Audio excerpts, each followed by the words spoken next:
Tuesday night, everybody, Longhorn Livestream on Texas football. And we got a lot to talk about. Longhorns are 20 days to the showdown with Washington in about right now, about 30 minutes from right now. They'll be kicking off 20 days from today against the Washington Huskies to earn a trip to the College Football National Championship game. Pretty important. So we'll talk about that. Longhorns have an opportunity to win a national championship. We've got 20 days out. Also, we're 8 days out to the open window for the early signing period, which is crux time now for the Texas coaches making their home visits, trying to figure out how you finalize this 2024 class, where it stands, where it ranks, and where you need to fill pieces. And the portal is a big conversation right now, obviously.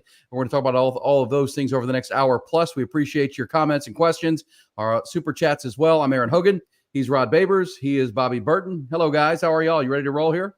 Yeah, Hook. How you doing, Aaron? Doing good, man. It's just a lot going on. It's a head on a swivel kind of day. Like there's just a lot happening. Who's in the portal? Who's out? Who's where? Who's coming in? Bobby, I know you're knee deep in it, and Rod's knee deep in Washington film and how to beat this Huskies team and all the things that are happening. But you know what? It's the good times, right? It's the good times. It's been a bit since we've been doing all this at one time. Yeah, I completely agree. First of all, let's go over some notes that are going on. Matt Golden, the wide receiver out of Klein Kane originally, he's only a sophomore right now at U of H, but he's been a 2-year starter for the Cougars and Dana Holgerson. He said last week he was entering the portal. He has now officially entered the portal. Texas is very interested. He is an outside receiver, had 38 catches for 404 yards. But Rod and Aaron, the thing that attracts me the most is this. He averaged 35-plus yards on kick returns this year, had 2 kick returns for scores. He literally only took out 9 kickoffs all season, 2 of them for touchdowns. Yeah. You remember he had the long return against Texas as he well, did. Right? And so he averaged 35-plus. The Longhorns clearly interested there.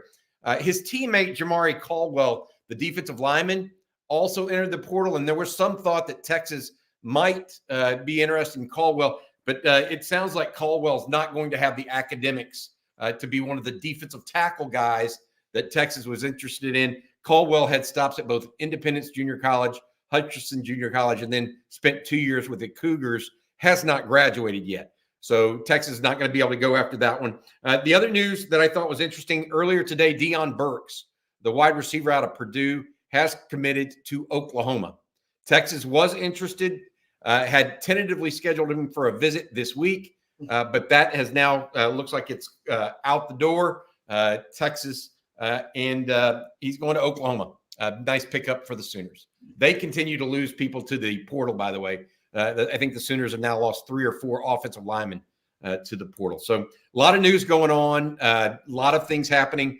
Kobe Black tomorrow, the top 50 player in the country out of Waco Connolly. He announces his decision at 4:30 on Texas football. We'll definitely be there trying to get the latest for everybody as well.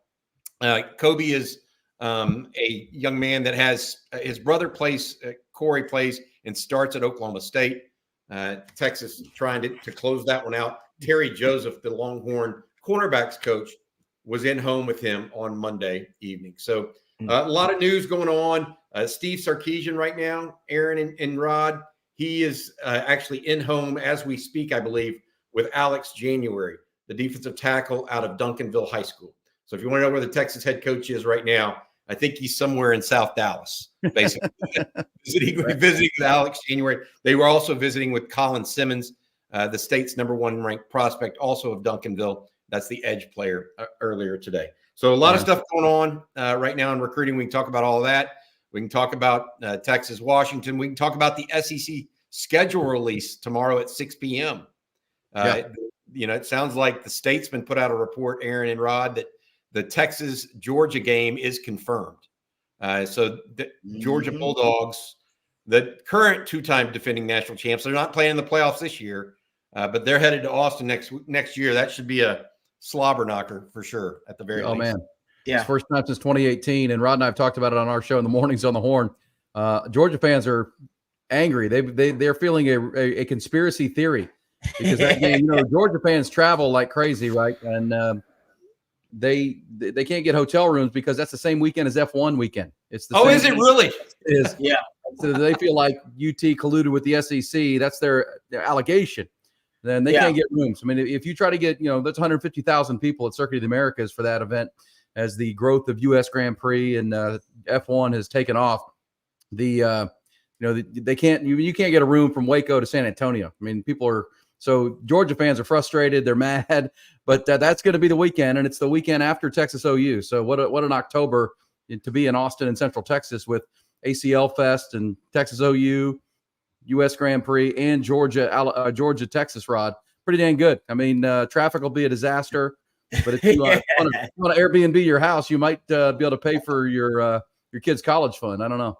Yeah, no, you're right. It's gonna be a traffic apocalypse here in Austin when that goes down. But I will say this: SEC fans and Georgia fans, they're not used to traveling to major metropolitan areas, really. That's right. For their games, because the SEC, obviously SEC towns and these little college towns, they're a little bit different. They're great. They're beautiful. They're fantastic. They're not major metropolitan cities. Austin is a pop culture mecca, so they got to get used to it. This is not a conspiracy theory. Hell, we got to deal with it too. All right. You got South by Southwest during football season. You got all types of events happening in Austin during football season. That's just a reality of living in a major metropolitan hub like Austin, Texas. So, hey guys, I got one for you. You talk about SEC size schools and cities. Obviously, the championship game for the SEC is in Atlanta, so that's kind of the hub of the SEC, right? But all of the schools like Tuscaloosa or Auburn or Oxford, all of those places are Fayetteville. Small towns, Columbia, Missouri, Columbia, South Carolina.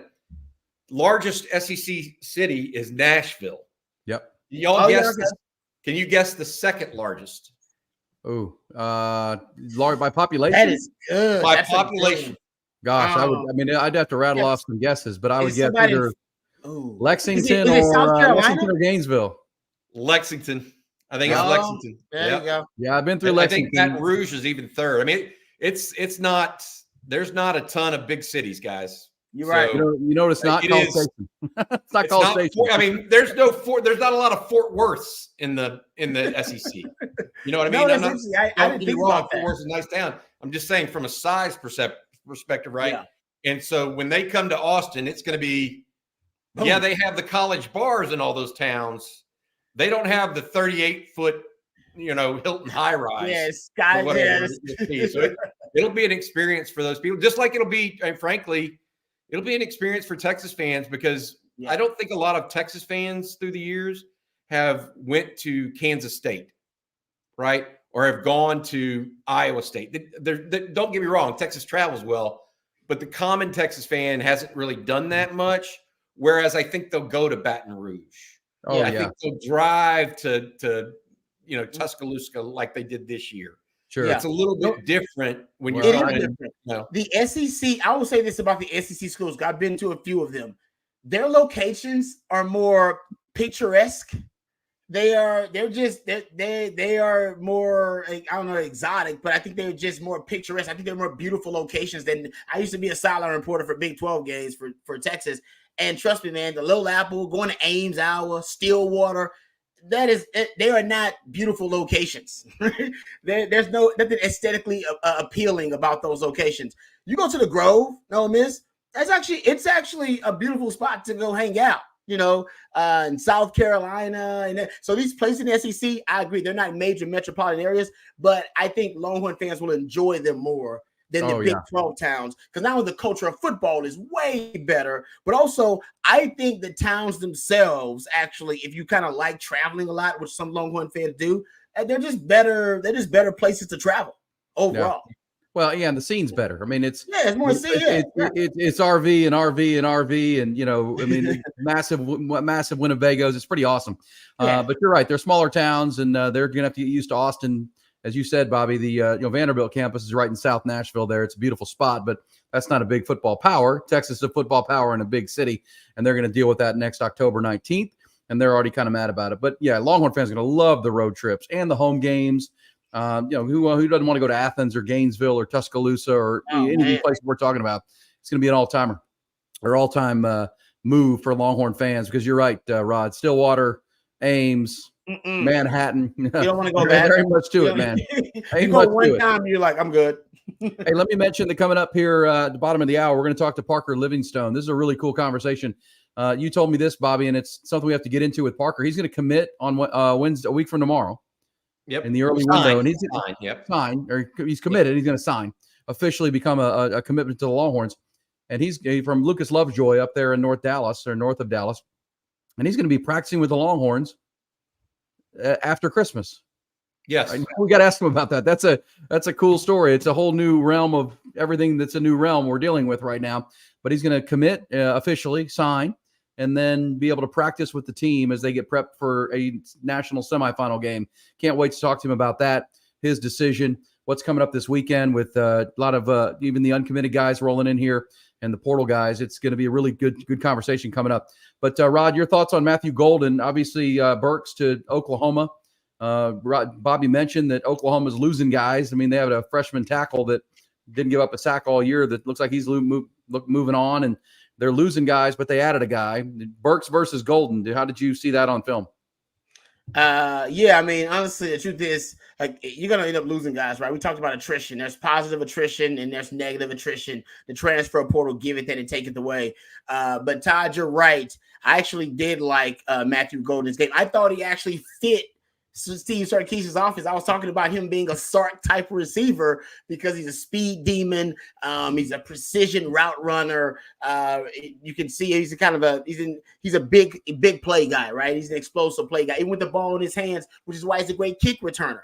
And I said like a week ago, basically that him and Deion Burks, to me, they were basically kind of interchangeable, but I would take Matthew Golden over Deion Burks just because he's got that added value of being one of the better kick returners in the country. And that shows you that he's got even more explosive ability with the ball in his hands, even over a guy like Deion Burks. So if Texas is prioritizing Matthew Golden, I love that. I think he's great. I think in Texas offense, he can be extremely productive, especially in the slot. And I think in Sark's offense, he's really compatible with Sark's offense, because Sark's like speed guys. He'll get that guy on the move, targets to motion, get him in the slot. Hell, I wouldn't even doubt if Sark likes to put that guy in the backfield and do some of the things he was doing with Jay Witt at times, just because once you get the ball in his hands, even as a ball carrier on a reverse or on one of those swing screens or something like that, he can be extremely effective. We saw that against Texas when he was playing for U of H this season. Yeah, well, and Bobby, I'm sure Jeff Banks is pounding the table. He's got to replace Keelan Robinson and X-Man as far as kick returners. I'm sure there are candidates, but this guy we know he can do it. And as Rod just said, he fills a lot of needs, and he's a teammate in high school of one of the Longhorn running backs there. I don't think look, Aaron and Rod. I don't know that there's 5 guys in college football you'd rather return a kick than Matthew Golden, and that includes Keelan Robinson. Wow. I mean, I think you're actually talking about an upgrade in kick return, not necessarily an upgrade in special teams punt coverage. Right. For sure. Right. I mean, Keelan Robinson's got that dog in him, right, Rod? I mean, he cares a little bit when he goes down there. Yeah. But as a pure kick returner, I think Matthew Golden's got a little more glide to him. You know what I mean by that, Rod? I totally agree with you. He totally feels it a little bit. I've seen it. Yeah. Robinson has to hit the hole and then accelerate through, whereas Golden is already kind of going at that top rate and then can kind of just glide through it. So I look at this as he's a day one. If he chooses Texas, which I think Texas is a definite possibility for him right now. If he chooses Texas, he's a day one starter at kick return. Is he good enough to be in the rotation immediately at Texas as a receiver? Yes, no doubt. Yes. But, Rod, this is the question. Who else do they get? And then where does he play within that framework, right? Because we talk about Texas not wanting just one receiver, but possibly 2 in the portal. Yeah. I want to go back over this. Some people are asking about Jamari Caldwell again, the defensive lineman. I mentioned this in the opening. He's not going to have the grades to get into Texas, is what I'm told. You don't think so? Just realize that he would be perfect Don't get me wrong. He had 6 sacks or something like that, 6.5 sacks, 8.5 tackles for loss, gave Texas all kinds of problem in the Houston game. Yeah. The big defensive tackle, 6'1", 315 pounds. But it just doesn't look like. He went to Hutchinson and Independence Community College, and he then spent 2 years at U of H and still hasn't graduated. So he's not going to have enough advancement towards his degree if he were to transfer in to the University of Texas. Rod, one thing I was told about Matthew Golden, who, by the way, was a teammate of Jahdae Barron, not Jahdae Barron, Jaden Blue, the Longhorn running back at Klein there, and Klein Collins. But so what I was told is that they wanted to be the number one receiver. He's not really a number one, right? He's a good, compatible, complementary receiver. And at Houston, they wanted to be the guy, right? Which is a challenge for him. But, here you're going to have Jonte Cook. You're going to have DeAndre Moore. You're going to have other guys. And possibly they're in on the Juice Wells conversation as Sark wants that tight-knit group of receivers. He could flourish in that role where he's not the guy, right? Yeah, and as Bobby just mentioned, added value. He's going to come in and immediately be your best kickoff returner, right? So he's going to come in and be able to help you. I think because of that kickoff return ability, that's why I said I envision Sark finding ways, even if he doesn't, because we know Sark is really, really rigid and strict about his wide receiver rotation, right? It's usually 3 or 4 guys. If you don't crack that 3 or 4 guys, right, you don't crack that circle of trust, you're SOL, right? Sark he's just not going to expand this rotation of wide receivers. He hadn't done that at Texas. He didn't do it at Bama. That's just not what he does as a coach. And I think Matthew Golden will crack that top 4 wide receivers in that circle of trust. But if he doesn't, I think Sark will still find ways, kind of like he does with Keelan Robinson, who doesn't crack the running back rotation all the time, who doesn't necessarily crack his receiver rotation with that group, but he finds specific plays to weaponize him because his ability with the football is so explosive. He's such a difference maker, an impact player. And I think you'll get that with Sark, even if Matthew Golden doesn't crack that circle of trust in wide receivers. I think he will, but if he doesn't, you'll see specific plays for him. I guarantee you, because he's that dynamic. Because Bobby's right. With the ball in his hands, he's one of the best players in the country, potentially. It just has a natural ball carrier. Yeah, glide. Good word, glide, Bobby. All right, so before we talk to Parker Livingstone and tell you about Kobe Black, who will commit tomorrow afternoon up in Waco, Bobby, tell them about Energy Texas. Yeah, absolutely. Our sponsor each and every Tuesday night is the guys at Energy Texas. Energy Texas is Texas electricity done right. They have a flex program where you can change your heating or cooling or energy program, however you do it these days, each and every month to fit your needs. Give them a call at 855-461-1129 or visit them at energytexas.com. That's www.energytexas.com. It's Texas electricity done right. Hey, guys, we got a super chat coming in here from Juan. He's got a good question. Bobby, what happened with the recruitment of Armani Winfield? And also any news on Terrence Hibbler, the defensive lineman out of Jones County in Mississippi? A couple of things here, Juan. First of all, Armani Winfield was committed to Texas and then flipped to Baylor last year, receiver out of Louisville. Had an okay freshman year this year at Baylor, but not anything that was just overwhelming. Of course, Baylor didn't have much of any overwhelming things happen for them this year, particularly at quarterback, given the ups and downs they had. So Winfield, what happened with that recruitment, he thought Texas was too full at the receiver spot. He thought Baylor was a better spot, and that happens. Margin Hooks was his coach and his trainer, and Margin doesn't necessarily like multiples of his guys going to the same programs. As far as Terrence Hibbler, it sounds like as of right now that he is sticking with Mississippi State. He was contemplating visiting Texas, not visiting, but looking further at Texas. But Mississippi State and their new head coach, Jeff Lebby, has made him a important recruit. Going to be hard to get Terrence Hibbler to Austin or get a commitment out of him right now. I think he was on the Mississippi State campus over the weekend, by the way. Had already committed to him, went back with the new coach. People do good jobs, in my opinion. It's not just Sark that does a good job. A lot of coaches do a good job. And so that kind of stuff happens. Yeah. Yep. On Kobe Black tomorrow. Obviously, we talked about the SEC schedule be out 6 o'clock tomorrow night. They'll do it on ESPN, SEC Network. They're making a made-for-TV event, which is kind of cool. But before that, in advance of that, Kobe Black will announce at his high school at Waco Connolly.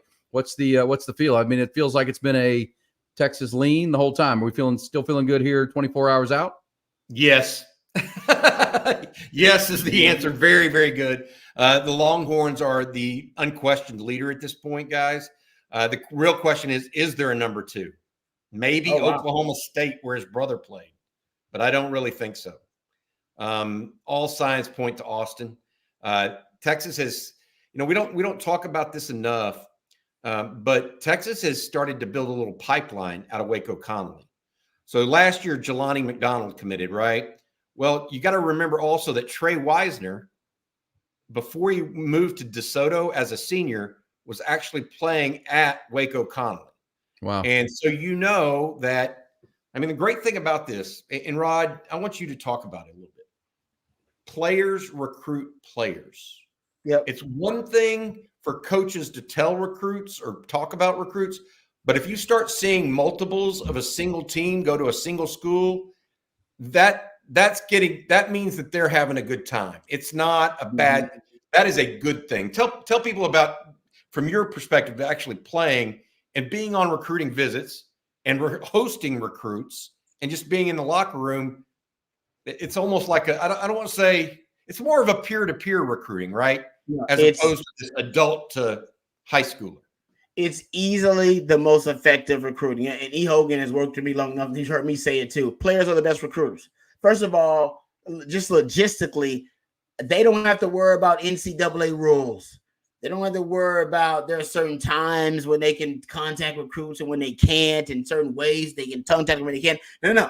Once a player establishes a relationship with another player, they can talk to him whenever they want to. They friends, all right? They good. So if I want to pass along a message from my coach to that player, I can do that. Even in a time when the coach can't actually talk to the player, hey, I can say, hey, man, hey, coach told me to pass along this message to you. And so that's number one. Just logistically, they can walk between the raindrops. That's the beautiful thing about it. So you want players who you're in your recruiting class, number one, who are active recruiters for you. Like guys like, Arch Manning was supposedly one of those guys, right? Active recruiter for Texas going out there. You want that, but you also want your players because of and it's different when I played, guys. The transfer portal, now you want all your players to be active recruiters. It was when I played, we didn't have this. Now you almost need to incentivize your players. Hey guys, I need y'all to keep them relationships going. Like Bobby said, at every high school, I'm at DB High, Houston Lamar. I need y'all to keep that relationship going there. All right. I need you to pass along a message to that young junior or that young sophomore there. They sophomore D lineman or running back. Guys, this is the way that I think you start those relationships. And this is Bobby talking about the pipeline. The players are the key to the pipeline. All right. They're the one to keep the pipeline going is because they can talk to the coaches, they can talk to the players, and they have no restriction, no NCAA rules to worry about. They're just passing on messages from the high school coach to the position coach, from the position coach to the player, from the mom and the dad. Oh man, they're all good. That's number one. But number two, Bobby's right. You're talking about essentially a referral. Right, we got these in our world, right? What is a referral for a doctor or a referral for a job? It means a lot when it's coming from somebody you trust.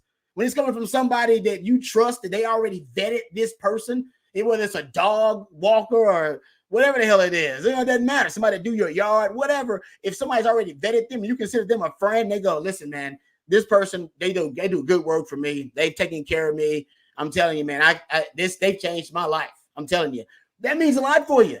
Right? Think about how much that means to you when you can have that referral through another person just for in any walk of life. Same thing in recruiting, right? Same thing with players. When they get it from a player himself who they know personally and they can tell they're being genuine and authentic and they're saying, listen, man, you come here. This is the spot. They're good people. Coach is a good person. They treated me really well. I've had some issues here or there. I faced some adversity, and this is how coach handled it with me. This is how he communicates with me. They talk to me like I'm a man. There's a lot of respect here. All those things, man. And they're dropping details that coaches won't share with you. All right. It's personal experiences that they can relate to on their level. Like, you know what I mean? About how we train, how you work out, how the coaches talk to you, how they treat you, all that kind of stuff, how the meetings are, if they're tense or they're relaxed. I was talking to Anthony Hill, and he was talking to me about Coach Choate, and he was like, man, what I love about Coach Choate in the meetings is we talk ball, but then, you know, we end up talking life. He was like, I just like that we, you know, half the meeting is ball and half the meeting is we start talking about somebody's issues, and then everybody gets to talk about it. And we like it's a little family session, right? It's a little family discussion there between the linebackers. He talked about that. And I was like, that's interesting.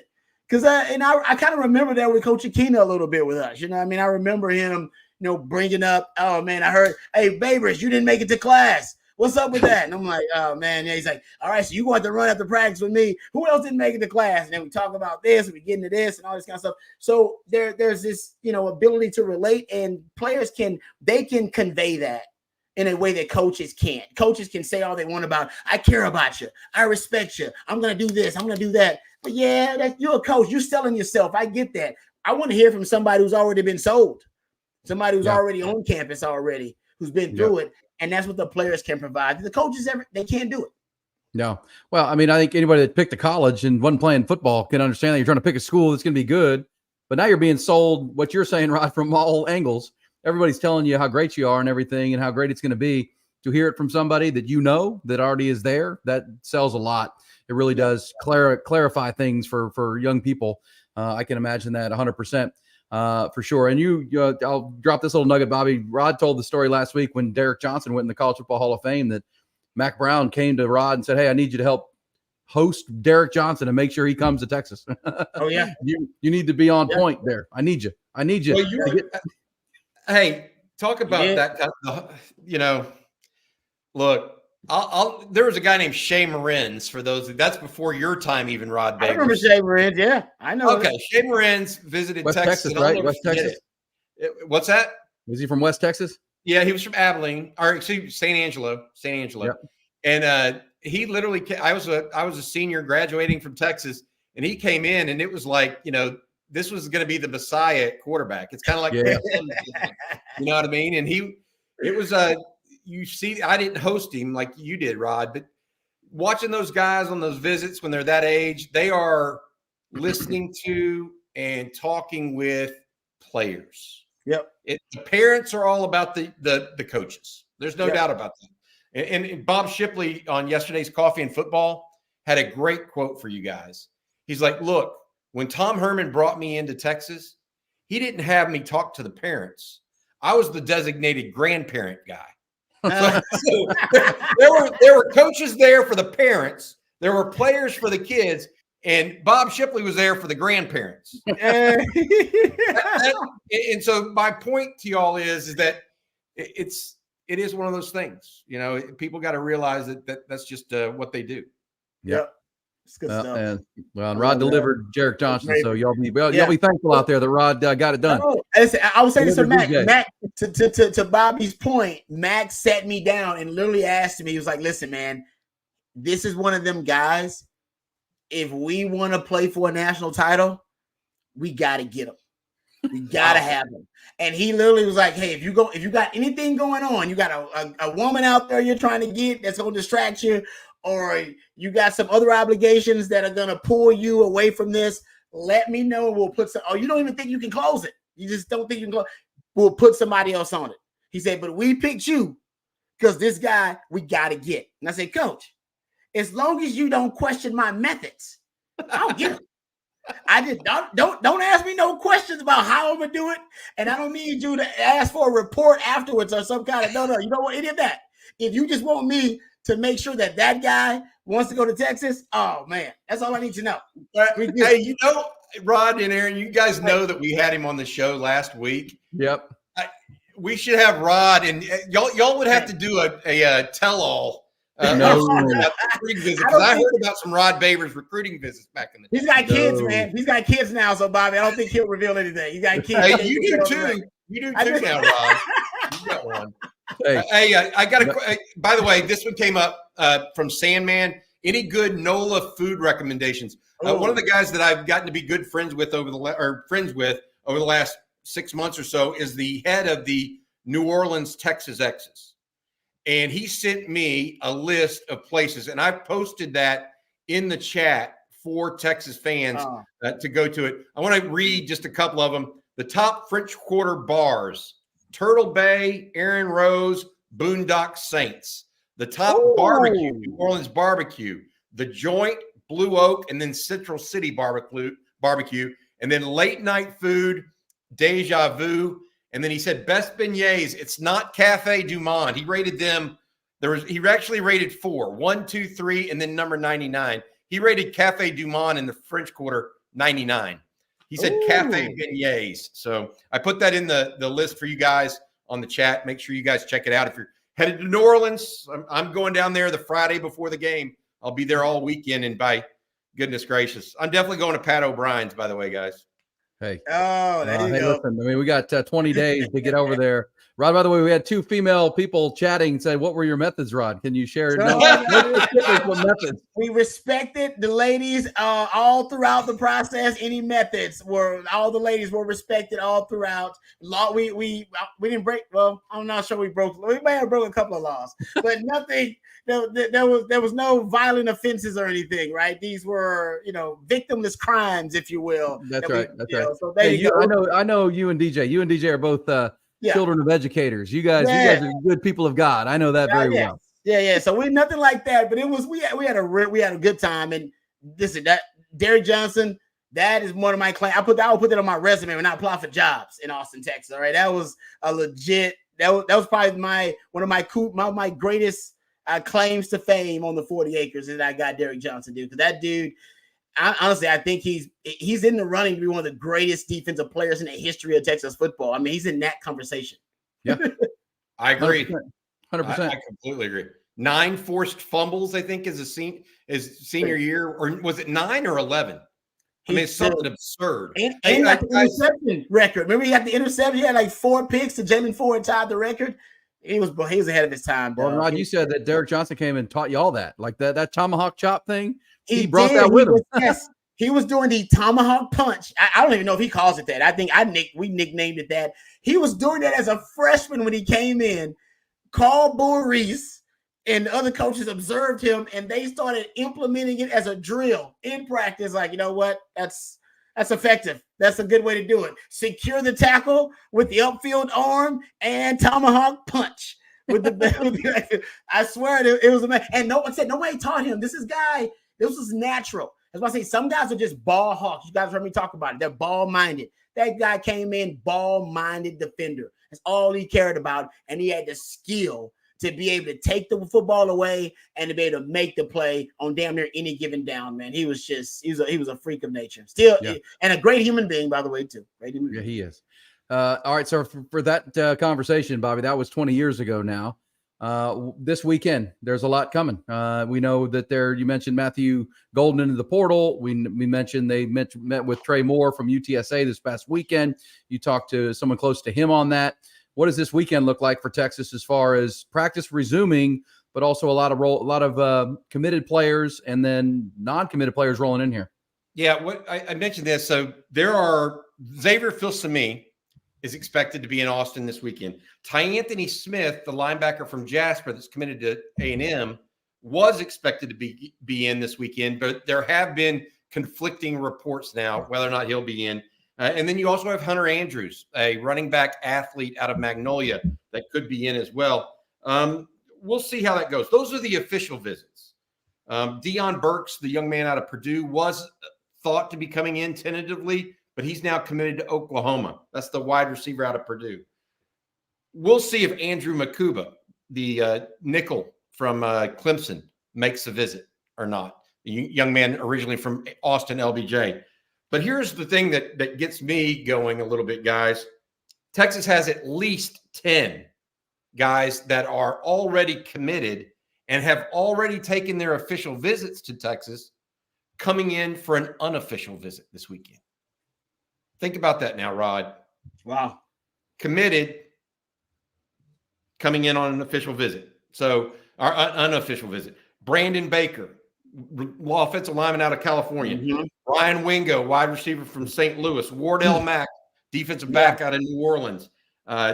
Jordan Washington, Melvin Hills out of Lafayette, Louisiana, Daniel Cruz out of Richland. They've got Jarrett Gibson out of Florida. They've got guys coming in from all over, and I think they're there. I want to say this, Rod. You remember this. Mm-hmm. Your first bowl practice. Well, Texas's first bowl practice, which is really college football playoff, is this Saturday. Oh, there you go. And the taste so of it. there's a special, there's a special energy that day. Yeah, you're right about that, man. That's right. That's a good point. Yeah, when you get to get back on the field and you're playing for something that matters, that's a big deal. And these are all guys you said that are already committed. And are there going to be any guys who are not committed that also going to be there, or just all guys that are committed? All the guys that are committed. Phil Samia is not committed to Texas. He's committed to Florida currently. Florida was in home with him today. We don't know for sure if Anthony Smith or Hunter Andrews are going to be in as well. Okay. We do expect one or two portal guys as well. We don't know. Oh, dude, with that energy, that's how you close.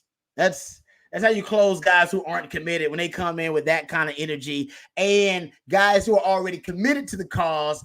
As we brought up earlier, they're selling it for you with that energy. Oh man, yeah, that's I like that. That's a good move. That's a shrewd move by the coaches and Sark. I love that. Yeah. Rod, talk about why that energy is. I mean, I'm assuming you've been down for a bit. You got your classes out of the way. School's over, right? You're not playing school anymore. And you got some fresh legs and you're ready to go. And as Bobby said, you got something really, really big to play for. You have a chance to play for a national championship, win a national championship. Yeah, in addition to all those things, I think you hit the nail on the head. You missed it for a little while. You've been away from it. It's the longest break you've had from football since the season. Right? I always say that's absence makes the heart grow fonder. Oh man, these guys have been working out. They've had to deal with the family obligations, finish school up, like you said. They've had that being a student athlete. Now you get to focus on just ball for the next 3 weeks, and not only that, you have a chance to play for a national championship. I honestly, that's if the guys need extra motivation now, honestly, I doubt they're the right guys to be in the program. I don't think these guys need any extra added motivation. This is it, man. I remember when Mac Brown came into that locker room and before the Big 12 title game, we played Colorado and basically told us, "You guys, we win this thing. It's the football gods have worked in our favor. We're gonna play for the national title." And like I said, it might have been a mistake because I think half the locker room freaked out and they put too much pressure on themselves. But I was in the other half of the locker room that was like, "Thank God. This is all I've been working for. This is all I've ever wanted was the chance to play on the big stage. If all that is in front of me is for us to have to win this game, oh man, I might play the best game of my life." And I always waited on that moment. I cherished that moment. I mean, I think I was on the verge of tears. Hell, guys, I never cried watching a movie or a TV show in my life. And I was on the verge of tears when Mac Brown said that. Not like, I was like, couldn't handle it, but it was like the emotion was too much for my body to handle. Like I was in the moment, I was just ready. It was everything that I ever dreamed of, playing on that big stage. I was one game away from that moment, from that big stage, everything that I had worked my entire life for. And I think most of those guys in that locker room, because this is a great team, they feel like I felt. I think you're going to get the best out of them in practice and leading up to that game. I'm not worried about motivation for this group. I'm not at all. I really am not. I agree with that. And it's the culture thing has been so important, and they've missed their culture, right? They've missed their dudes. I mean, that's a tight-knit group, and get them back together. And, all of the doubts and could they do it? And could they, play, 13 weeks and win a championship? They've done it. And now it's almost like the pressure's off. And now it's about, gosh, we're pretty damn good. We're right here. Let's go. And an opportunity to do something really, really special. Bobby, how important do you think it is that Sark and Jeff Banks and Kyle Flood and Bo Davis, they've been through this as far as the college football playoff? They kind of understand the regimen that happens here. They've been there. PK was there in 2016 as far as understanding what the next 2 weeks beyond practice starting will be like. Was Terry Joseph there for Notre Dame too? Yeah, I think he was. Another guy that has that kind of, I mean, experience matters. One of the things I talked about with Rod, and Rod has been through a bowl practice before, there is a limited amount of stuff you can feed players. And I'm talking about information and new alignments and little tweaks. If you're a coach that has 30 years of experience going to bowl games, like PK's coordinated, like as a defensive coordinator, 20 bowl games or something crazy like that, right? And so he has an idea of how much his players can take in a 2 or 3 week period. Yeah. It's not like, oh, well, let's just install a whole new defense. There's levels to it, right? And so I think that kind of experience is awesome. I tell you one thing that we need to do now, and this is a young man that's actually going to be joining Texas for its bowl practice. Parker Livingstone comes into the show. Hey, Parker, congratulations. I heard you got back on the field at the end of the year. Congratulations on that. You were out with injury. You're getting ready to sign with the University of Texas, is my understanding, on Wednesday of next week. You're graduating high school. Kind of a big time in your life, buddy. Yes, sir. No doubt. I'm actually at my last day of school tomorrow. So, I mean, it's come quick for sure, but I'm excited. I'm excited for sure. Good deal. There's something unique that's going on at Texas right now that I wanted to talk to you about. So you're going to be one of these guys, 10, 15 guys that are already committed that are expected to be on campus this weekend for the Longhorns' first bowl practice. But what's interesting about you, and I wanted to ask you about this, you're actually a midterm enrollee. There's 14 of you that are going to be midterm enrollees that are committed to Texas. But you're one of the few that are actually going to participate in bowl practice. Is that accurate? Yes, sir, it is. Yes, sir. Okay, so how did that come about? I mean, how does it work? I mean, it's kind of a new thing for Texas. I actually don't know if Texas has ever had anybody do this before. So what is exactly, how does it work? Yeah, so I go down the obviously the 16th. I come back for a day and I go back down the 18th, and I just practice with the team for 3 days, and then the 4th day I can dress out with them, and then I go home for 3 days. Got to be back there Christmas night, and then practice with them the 26th, and then leave for New Orleans the 27th. So I just have to get all my high school grades submitted by Thursday night. All my grades have to be submitted for high school. So let me ask you this. I mean, I guess Texas said, hey, you could do this, Parker, if you want to do it. Is it going to be more than just you? Are you going to have a roommate? I mean, what is going on? Where are you staying? Because I can't give you a dorm. I mean, how does this all work? I mean, are other players doing this with you? What's going on in that regard?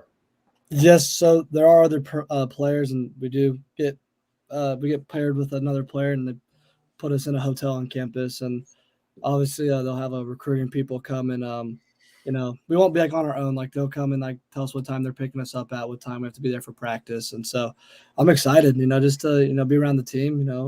We're in the CFP, baby, and the Sugar Bowl. I mean, you can't beat that, right? And so it's awesome.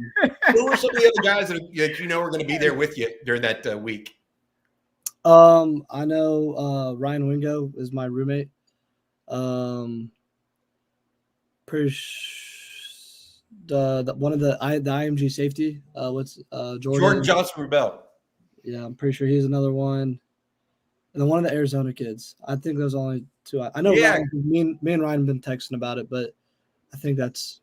I don't know everyone to be exact. Yeah, no. Well, it would be Christian Clark because he's the only midterm enrollee for Arizona. He's the running back there. Parker, tell us about you now. Let's transition this. Your injury this year. What's going on with that? You came back in the final game of the season, I think, or one of the last 2 games, whatever it was. Tell folks and give people an update about you and where you've been and what's going on.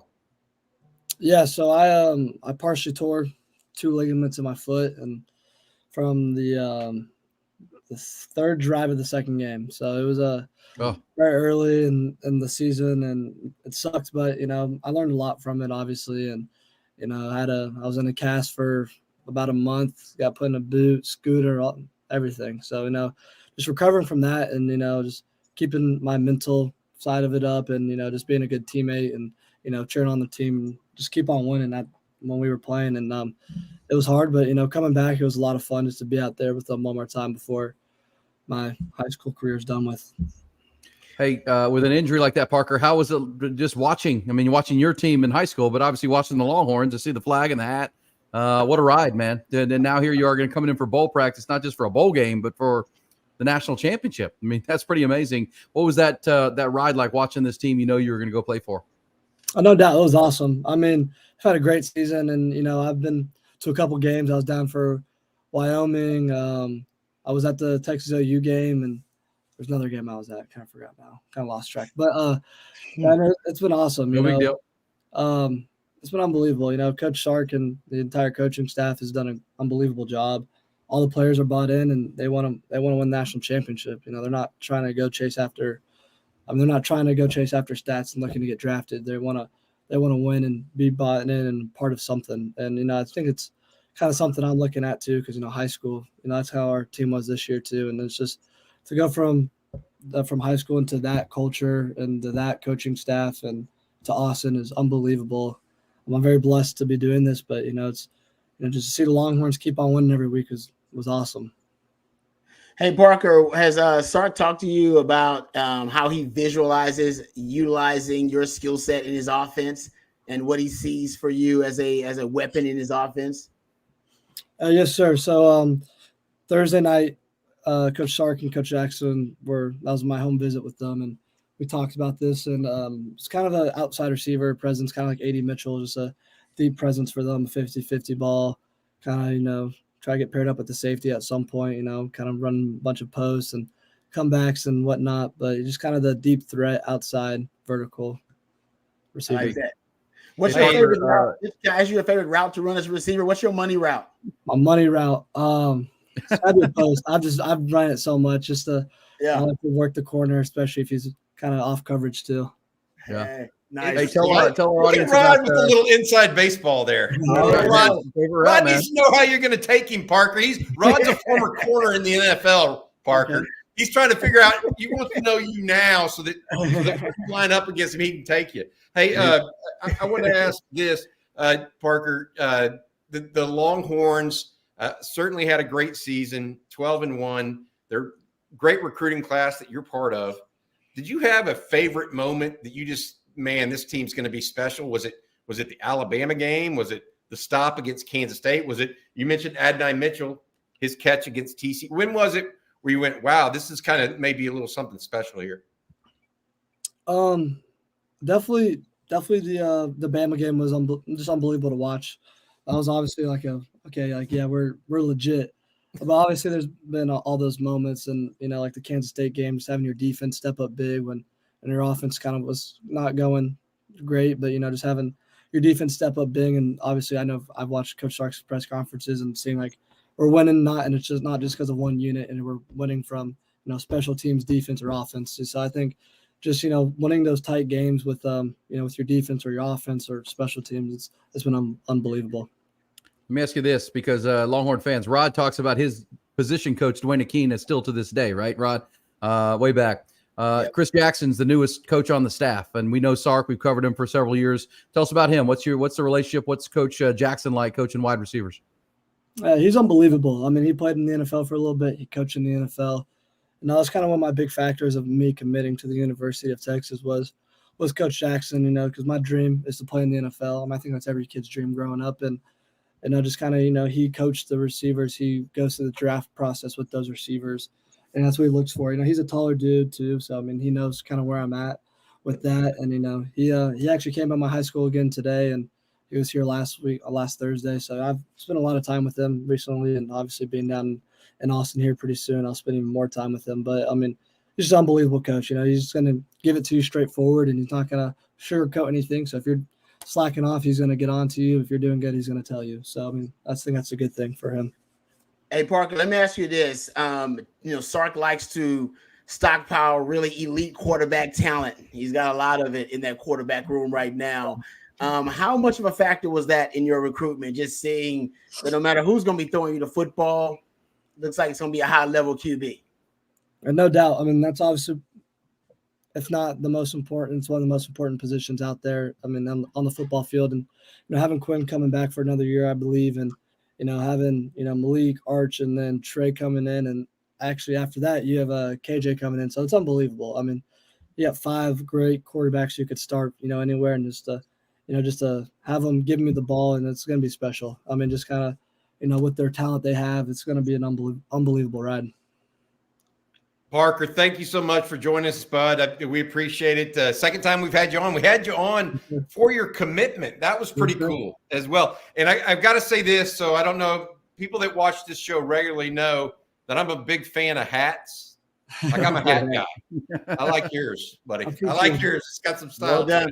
I love it. Hat game. Parker Livingston, one of 20 commitments. Thanks, Parker. You have a good one, buddy. Thank you for having me. Hook 'em. All right, thanks, man. Guys, that was a good one. Good, just another good young guy that we've had on this program, and represents Texas really well. I think Texas, interesting. Going to room with Ryan Wingo, another outside receiver, Rod, by the way, from St. Louis. Said Jordan Johnson Rubel and Christian Clark, most likely. The other guys that are going to come in early and participate in bowl practice. If you just caught the tail end of that interview, that's just crazy, Rod. I've never heard it. I mean, this is crazy. Guys are coming in even earlier. Remember when I was coming in, basically, you came in before training camp. That's just the way it was. And now, and then recently you heard guys coming in even earlier. So they'd come in and basically miss prom, right? They're coming in as spring, all right? That was it's considered, all right, these guys are coming in a lot earlier. And I understood that too. These guys want to get their college career started. And I was praising them for it because usually that means they got to be academically ahead of schedule. You can't be, academically behind if you're going to end up graduating early so you can go to the college level. And as you talked about, Texas has to make sure you have kind of advanced, kind of an advanced pace, if you will, advanced scheduling of all your credits and all that kind of stuff. And now, guys, he's coming in at even earlier rate. So this is before the spring. So now guys are coming in even before the spring now. They get a week. They get a week of real football, Rod.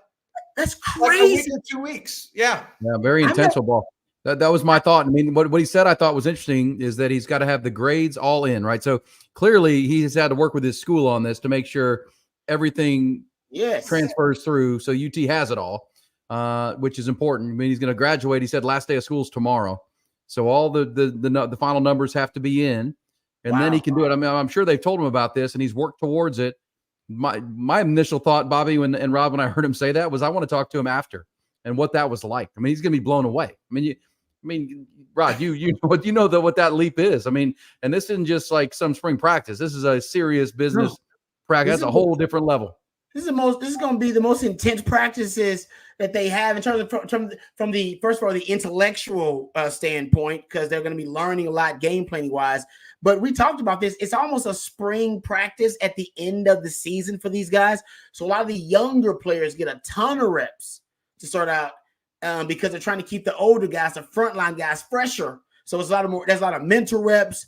All right, there's kind of a lot of, they call shell reps. You're not in full pads, you're in shells. The helmets are just helmets and jerseys, shells, because they're just trying to make sure that everybody's as healthy as possible for the game. Everybody knows the schemes at this point. Everybody knows the concepts. The reps should be crisp. The technique should be fresh, right? All that stuff should be good. That's why you get the younger guys a ton of reps at the end of the season, and he'll be getting reps with those younger guys. That is mind-blowing. I can't even fathom that.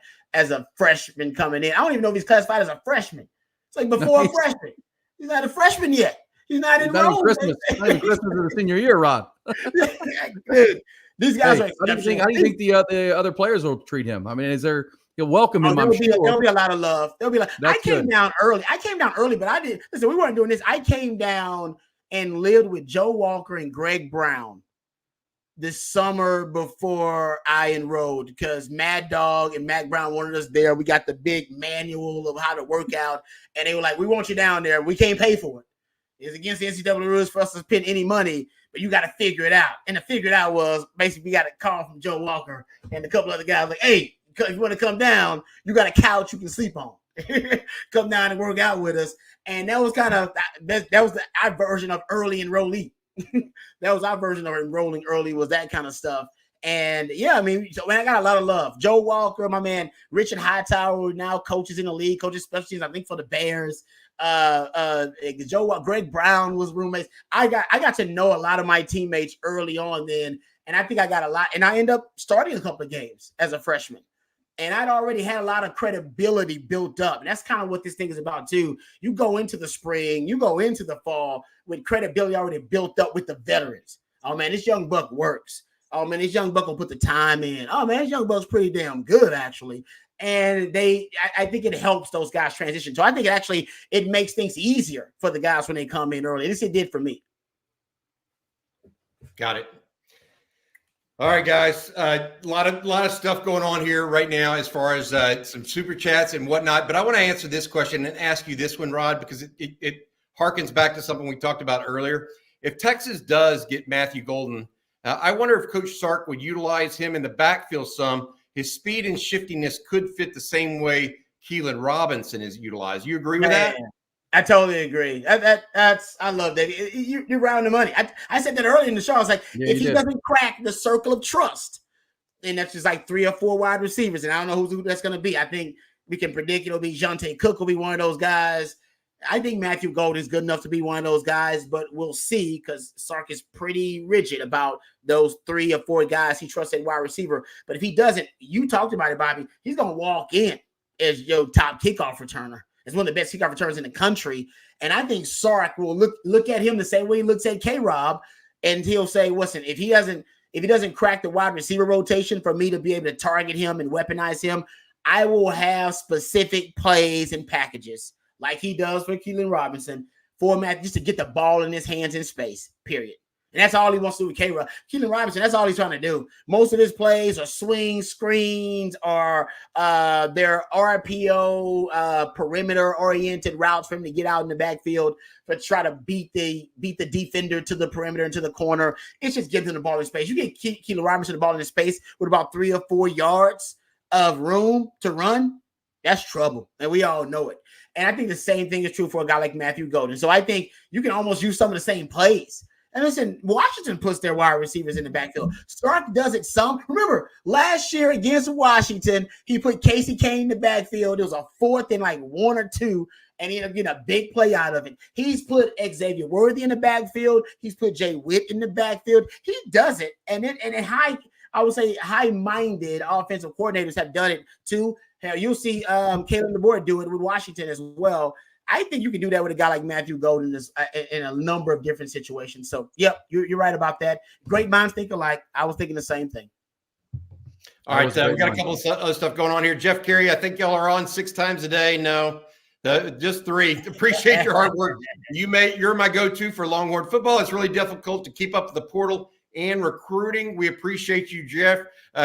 Kevin Jones, if a star player from another school calls Sark any coach or recruiter expressing serious interest in transferring, can they accept the transfer, or are they required to tell the player to hop into the portal? So first of all, they can't talk to him unless the player is in the portal. So that's the rule. And there's an NCAA portal. Once they're in the portal, they can talk to them. All right, George Lopez is asking, what's the latest on transfer portal at wide receiver and DL? I haven't heard anything at DL of note yet.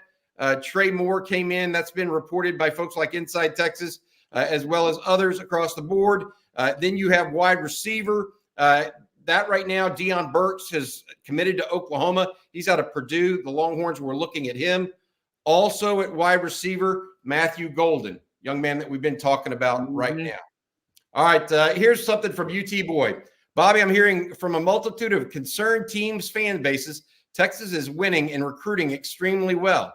And the consensus is Texas is extremely scary once they get rolling. Rod or Aaron, what do y'all think about that one?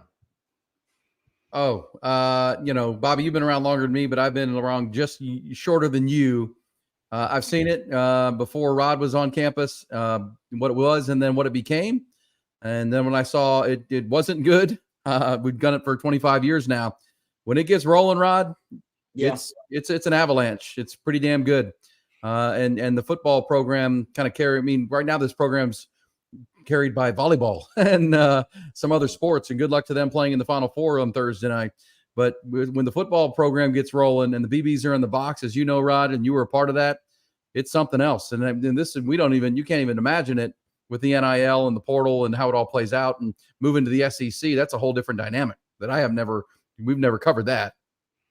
Yeah, no, you're right. I think if you're talking about, from a lot of different aspects of, Texas getting this thing rolling, BB's in a box, that's behind the scenes, right? Kevin L. Tyfe, Jay Hartzell, CDC, everybody on the same page there, right? That holy trinity. But if you're talking about from a roster perspective, and I talked about this with Bobby earlier this week, when I left Texas in 2002, we were starting to get to the point where were one of the, 5 or 6 programs in the country potentially where our roster was so stacked that the practices were just as tough, if not tougher than any game we'd play, other than Oklahoma and other than if we got to a BCS title game or the Big 12 title game, right? Because we had stockpiled the roster with NFL talent at the frontline starters and with the backups, and iron sharpens iron.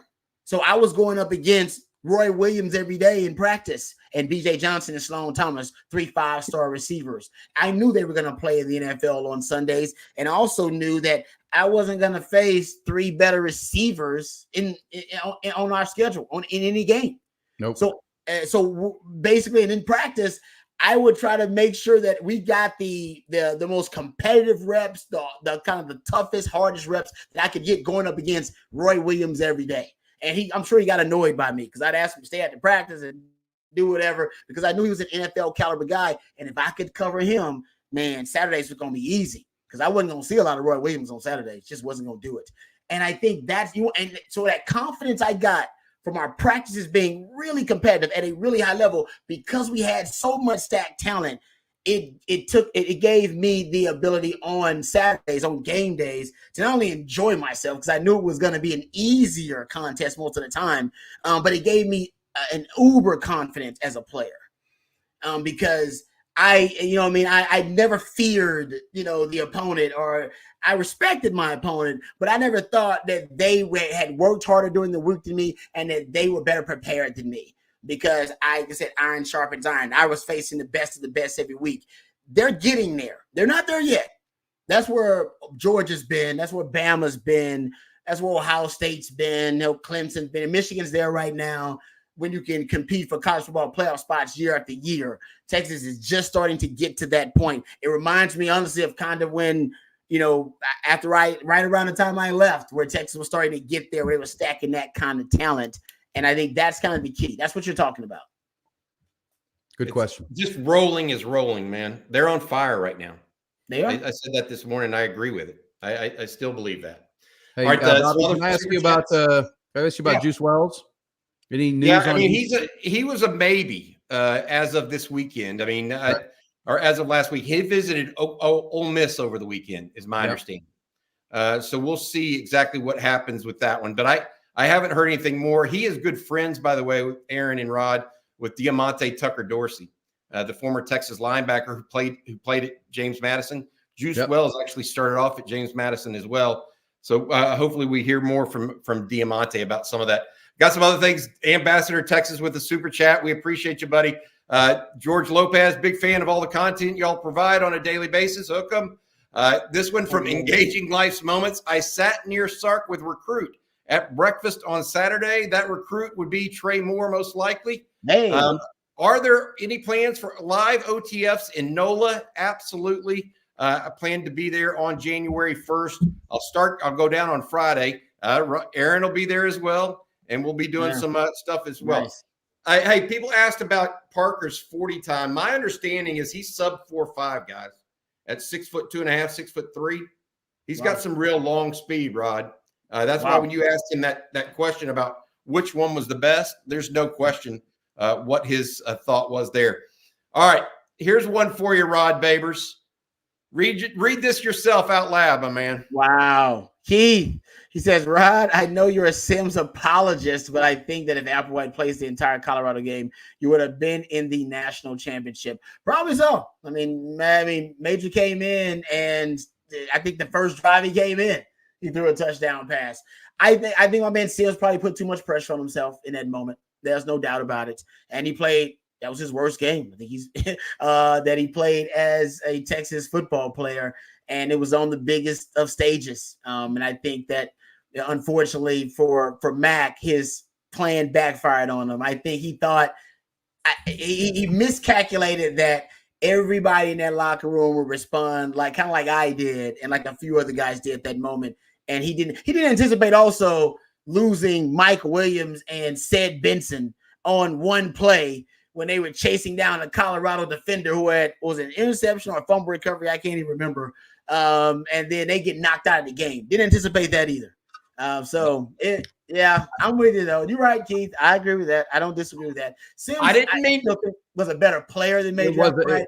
But still, I get that. Rod, it was an interception, and that's Texas fans blame Sims for both those injuries. Oh, I know. Oh, I trust. Hey, Rod, I didn't mean to ambush you with that question, my man. No, you got several more here. Rod, I've been in touch with John Tay. He is chomping at the bit to shine next year. Football junkie. I heard Anthony Hill is a very mature kid. What's your take after talking to him? How big is he in person? He plays big. He is big in person, and he's mature beyond his years. He's one of those guys. One of the things that I love that he said when we asked him about this team, and we asked him specifically about the issues with closing out opponents at one point during the season, how they couldn't. And he said about that Texas Tech game and the Oklahoma State game, we wanted to make them quit. We were trying to make them quit. And that was I just love that mindset of a young buck saying, no, we wanted to make them submit. We wanted to make them quit. We didn't want to let up at all. It just shows you the next generation, they're in really, really good hands. He's mature, and he's a student of the game. I mean, he talked a lot about learning real time during the games. We asked him about his mistakes that he had made in the Bama game, rushing too far upfield. Asked him about making some mistakes in that Wyoming game, taking on a block with the wrong shoulder, that kind of stuff.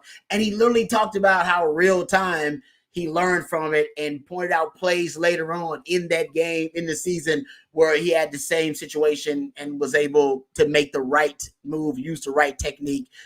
So he's a guy he's a prodigy. You can accelerated development, accelerated learning curve with him. You tell him, he doesn't make the same mistake multiple times. He's going to make it once or twice, and he's not going to really make it again after that. That's why he's forcing his way on the field late in the season. So he's next level. He really is. And he's a lot bigger than you think. But he's got skinny legs. And our coach always told me, look at them legs. He got skinny legs. He can run. He can run. Cheetah. All right. So he's up top, got them skinny legs, man. He can run. Rod, this one's for you. When have you last spoken with Pimp, C. Garcia, and Lee Jackson? I think. Just a quick one. This is obviously a friend that you know somewhere along the way. Patrick Page asking that. I can't believe you brought up Pimp. That's fantastic. It's been a long time, man. Lee Jackson, actually, maybe 3-4 years ago, I talked to Lee. And Lee's doing good. Lee's all right, man. Lee's a great human being. Lee's got a big family too, actually. He's had a couple of daughters, but Lee's a good guy. I talked to Lee not too long because one of my good friends, Ahmad Brooks, is like BFFs with Lee Jackson.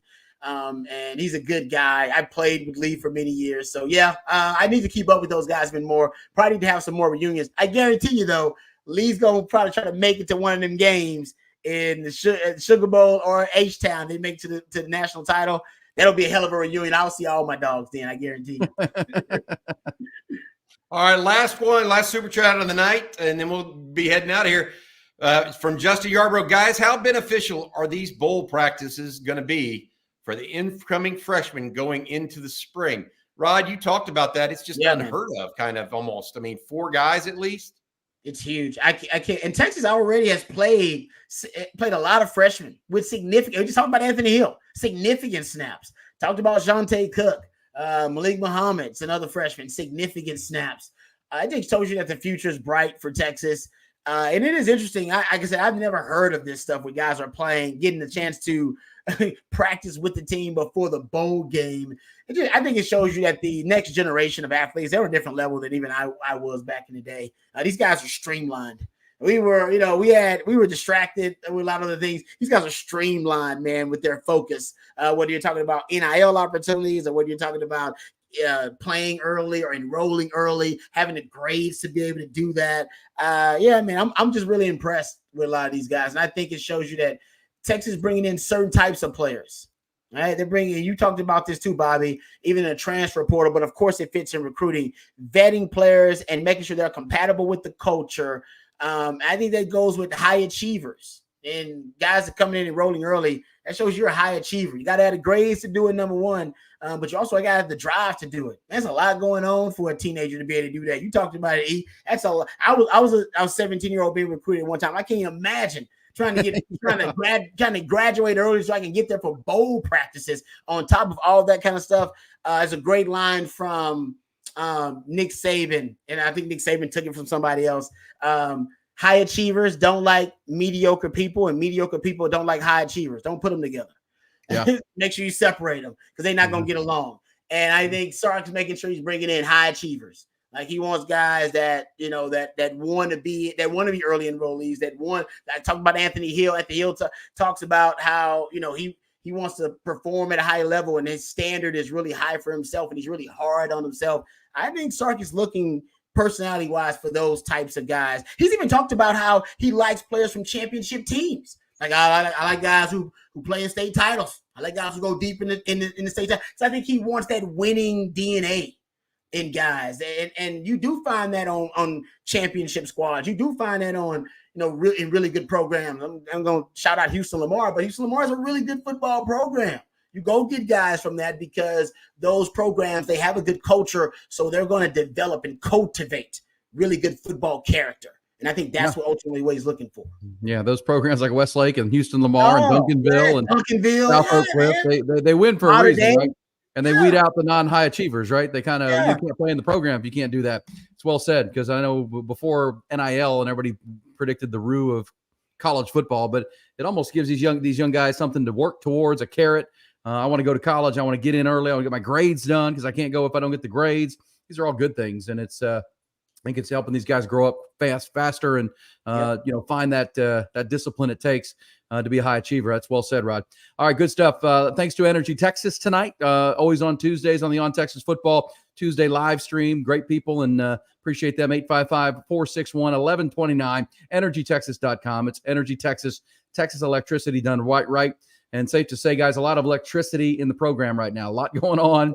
A lot of excitement happening in 20 days to the Washington game, 8 days to the early signing window opening, and a big weekend coming. I mean, we'll be all over it. Bob, before we wrap it up, tell us what's the schedule tomorrow. Yeah, coffee and football tomorrow morning. We have Alex Okafor joining us, the former Longhorn, now living in Austin, retired, first-round pick. Was he a first-round pick? Can't remember. Anyways, long story short, Alex is going to be on with us. Then we have obviously a bunch of different stuff going on tomorrow, up and down the list. Make sure you check us out. Whatever we have going on, we'll be here each and every day. Rod, thanks, man. Aaron, thank y'all. For sure. And everybody else out there, hook 'em. Hook 'em, y'all.